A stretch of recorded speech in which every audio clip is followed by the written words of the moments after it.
आज हम उपकला ऊतक के बारे में पढ़ेंगे।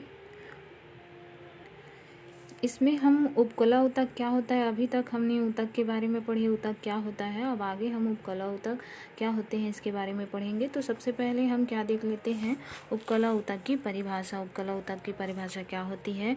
तो उपकला ऊतक की परिभाषा बहुत ज़्यादा क्या होते हैं, पतले ऊतक होते हैं जो शरीर के सभी जो जितने भी उजागर सतह है, जो बाहरी सतह है, उसमें उसको क्या करते हैं, कवर करते हैं। जैसे कि बाहरी त्वचा में बाहरी त्वचा है, मुंह की आंतरिक परत है, पाचन तंत्र है, स्रावी ग्रंथियां है, हृदय, फेफड़ा, आंखें, कान, मूत्रजननांगी पथ है। साथ ही साथ नीले और प्रणाली के खोखलों भागों का भी निर्माण करते हैं। ठीक है, इस तरह से ये पाया जाता है। उपकला ऊतक किसको बोला जाएगा कि ये बहुत ज़्यादा पतला होता है, मतलब पतले होते हैं और शरीर के जितने भी उभरे हुए भाग हैं, बाह्य भाग है, आंतरिक कुछ आंतरिक भाग है, उसमें भी क्या होते हैं, ये परत के रूप में पाए जाते हैं।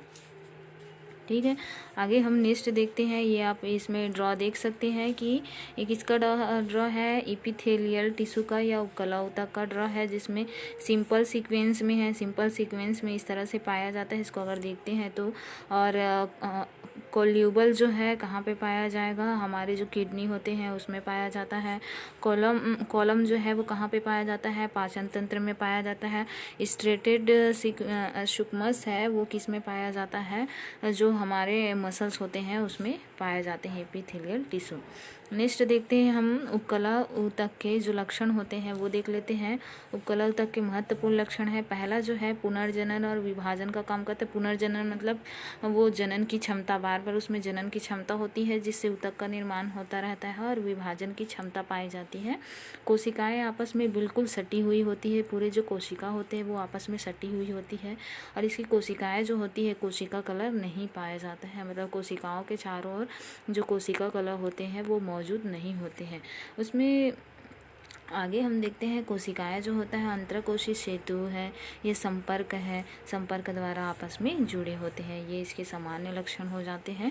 नेक्स्ट देखते हैं ये क्या चीज़ है, इसका जो अभी हम लोग वहाँ पे देख रहे थे, इसकी सिंपल सीक्वेंस है जो सर्टिफाइड है, जो किस में पाया जाता है, यहाँ पे मसल्स में पाया जाता है, कोल्यूबियल है ना। तो वो कुछ जो होते हैं वो किडनी में पाए जाते हैं, कुछ जो होता है वो किस में पाया जाते हैं, पाचन तंत्र जो होते हैं ना वहाँ पे पाए जाते हैं। इस तरह से ये सभी क्या होते हैं, अलग अलग होते हैं। ये आप देख सकते हो, ये सिंगल है ना। ये क्या है कि एक के ऊपर एक सीक्वेंस में मतलब परत दर परत है, ये भी वैसी है ना, कि इसके ऊपर ये सभी का जो बोल सकते हैं आकार वगैरह समान होता है, कार्य भी समान होते हैं। उसके बाद हम नेक्स्ट देखते हैं कुछ बातें जो आप लोगों को जानना चाहिए। इसमें सबसे पहले मेढक के बारे में जान लेते हैं कि मेढक जब हम पानी में रखते हैं तो मेढक के जो त्वचा होता है वो पतली झिल्ली होती है, उसको सल की उपकला कहा जाता है। ऊपर के जो त्वचा को देखेंगे ना तो क्या होता है, सल का पाया जाता है, तो वो सल का उपकला होता है। उसके बाद देखते हैं कि स्तंभी कोशिकाओं में जैसे श्लेष्मा स्रावी है, कलश कोशिकाएं हैं, ये सब में भी क्या होते हैं, 2 से 3 दिन तक से उपकलाएँ जीवित रहते हैं और ये बार बार रूपांतरित होते हैं। अंडवाहिनी की सेलियाँ नष्ट कर दिए जाए तो भी अंड के जो गर्भाशय तक नहीं पहुंच पाते हैं। इस तरह से ये पाया जाता है।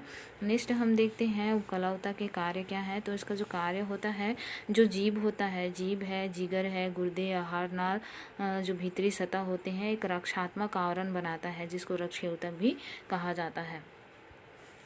इसके बाद सरल ऊतक देख लेते हैं। तो सरल ऊतक क्या चीज़ है, सरल ऊतक जो होता है एक स्थायी ऊतक होता है, जो सरल ऊतकों को समांगी ऊतक में भी कहा जाता है। ठीक है, सरल ऊतक जो होता है वो परमानेंट रहता है, कभी बदलता नहीं है, हमेशा वो स्थायी रहेंगे, और इसमें संरचनात्मक और कार्यात्मक जो होता है समान कोशिकाओं का एक समूह के द्वारा होता है।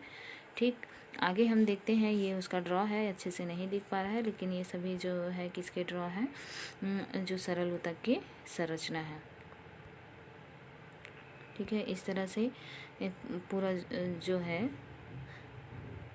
ठीक है, आगे हम देखते हैं क्या चीज़ के बारे में, ऊतक देख लेते हैं और उपस्थिति कहाँ पे पाया जाता है। तो सल्की उपकला ऊतक जो होता है हृदय आवरण है, फुफ्फुसीय आवरण है, रुधिर है, वाहिनी, कुपिकाएँ, बोमेन संपुट, हेनले रूट, ये सब में पाए जाते हैं। पर्णलाकार उपकला ऊतक है जो नेफ्रॉन है, थायराइड है, थायराइड ग्रंथि है, श्वेत ग्रंथि है, यकृत और जनन में पाए जाते हैं। स्तंभाकार जो उपकला ऊतक होंगे वो आमाशय है, आंत्र पित्ताशय है, ये सब में पाए जाते हैं। पक्षामाभी उपकला ऊतक है, अंडवाहिनी, मूत्रवाहिनी, मस्तिष्क है, स्पाइनल कॉर्ड है, स्पैनिक गुहा है, गर्भाशय में उपस्थित होते हैं। कूट स्तरीय उपकला है तो ये ट्रैकिया, नसिका, गुहाएं, ग्रसनी, अधिविक, यूरेथ्रा, ये सब में ये क्या होते हैं, मौजूद होते हैं। आगे देखते हैं हम कनेक्टिव टिश्यू के बारे में। कनेक्टिव टिश्यू को संयोजी ऊतक कहा जाता है। ये जो होता है वो रेशेदार ऊतक होता है जो प्राणी के संयोजी ऊतकों का मुख्य घटक होता है और जो मिलकर बना होता है किससे, कोलेजन नामक प्रोटीन से मिलकर बना होता है। ठीक है, और ये मानव के शरीर को एक दूसरे अंगों से जोड़ने का काम करता है। जो मानव का शरीर होता है ना, एक अंग को दूसरे अंग को जोड़ने का कार्य करता है। प्रत्येक अंग में ये क्या होते हैं, कनेक्टिव टिश्यू पाए जाते हैं। आगे हम देख लेते हैं कनेक्टिव टिश्यू के बारे में, थोड़ा और डिस्क्राइब कर देते हैं कि कनेक्टिव टिश्यू जो होता है वो क्या करते हैं कि मानव शरीर में एक दूसरे के अंग को जोड़ने का काम करते हैं और एक विस्तृत समूह के रूप में होता है। और ये जैसे कि इसका कार्य क्या है, विशिष्ट कार्य है, जैसे संयोजन करना है, अंगों को आच्छादित करना है, उन्हें सही स्थान पर रखना है, ये सब काम किसका होता है, संयोजी ऊतक का होता है। ये उसका चित्र है कनेक्टिव टिश्यू का कि यहाँ पे क्या चीज़ है, देखो ब्लड है ना, ब्लड है, बोन है, यहाँ पे भी क्या पाया जाता है, अपन क्या पाया जाता है, कनेक्टिव टिश्यू पाया जाता है, जिसकी वजह से जुड़ता है। कार्टिलेज है, उसमें भी क्या होते हैं, क्या पाए जाते हैं, कनेक्टिव टिश्यू है, लिगमेंट है, सब है ना, एडिपोज है, एरियोलर है, ये सब में क्या होते हैं, कनेक्टिव टिश्यू होता है जो एक अंग को दूसरे अंग में जोड़ने के लिए मदद करता है। इस तरह से ये पूरा जो होता है वो क्या चीज़ है, उपकला और संयोजी ऊतक। और हमने आज देख लिए हैं कौन से ऊतक के बारे में, सरल ऊतक के बारे में।